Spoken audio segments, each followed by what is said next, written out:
Harris with his 1957 hit, the same year John Lennon first met Paul McCartney and Harold Macmillan became the British Prime Minister.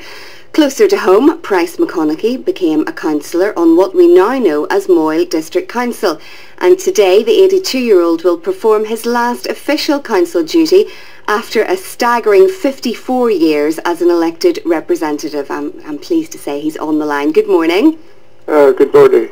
What's been the highlight of your 54 years, do you think? Oh, well, there's been many highlights, and it would be hard to determine on just one particular highlight, but any time I had a success, I was always very proud of it. I didn't always have successes, but I had failures as well. What difference do you think you made? Because people can be quite cynical about politics and local councils in particular. I know they could be quite cynical, but I mean, the area where I live, I think I could point out many things that have been achieved by the Moyle District Council in the Giants Causeway electoral area. Although people tend to forget about all these things, there's this morning which I'm going to officially open a play park right beside the village where I live, beside Dunseverick school. I think that's one small thing that has been achieved among many others. So why are you stepping down now? Do you not think it did 2 years ago? No. Well, you've gone on this long. Far too early to put your feet up, Price. Well, if somebody once said they were going to have to shoot me to get rid of it. So I think I'm better to go willingly rather than be shot. Oh, absolutely. Why were you never tempted to join a political party? You've always been an independent, isn't that right? I certainly have been. I do believe that everybody has a title to their political beliefs, which I do have. But I think within a council chamber that is not the place for politics. I mean, you have tribal infighting and things of that nature, and I think we're all working for the same local people, and we should be united in actually doing that. It's an unusual view that, a council chamber is not the place for politics, but I understand your point. You wanted to sort of rise above the sectarianism, did you? Exactly. Yes, very much so. And, I mean, you've been a councillor, as we said, 54 years, back in days when they had more powers, and obviously planning is going back to local councils in the future. Do you think that's a good thing? No, I don't. I don't think it's a good thing. I mean, when I joined the council first, we had housing, we had roads, we had water, we had sewage, and a fair input into planning. But housing was taken away from us, which was a good thing.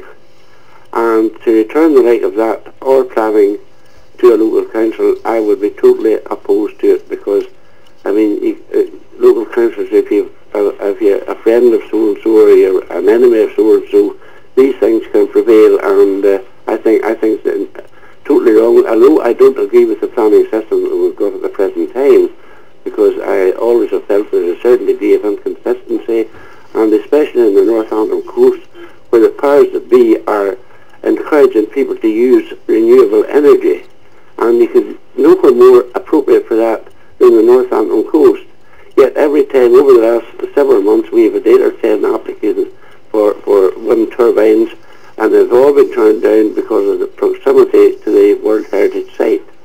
And some of these are up to 8 miles away from the World Heritage Site, and one local farmer who I have been very much involved with is actually 4 miles away from it, and he runs a dairy farm, and every quarter his electricity bill is around the £5,000 mark, £20,000 a year.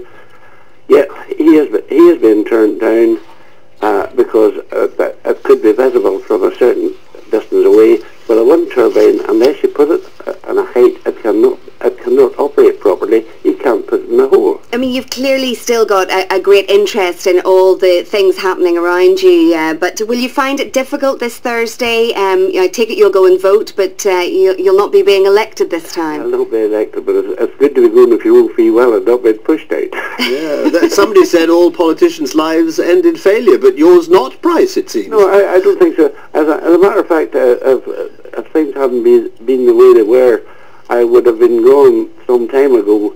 But when Arlene Foster announced that the present term of office was being extended for a further 2 years from 2009 to 2011 without an election, to give the useless outfit at the top of the hill up there to carry out the necessary arrangements to have reorganisation. A parting shot. Price, thank you so much for joining us this morning.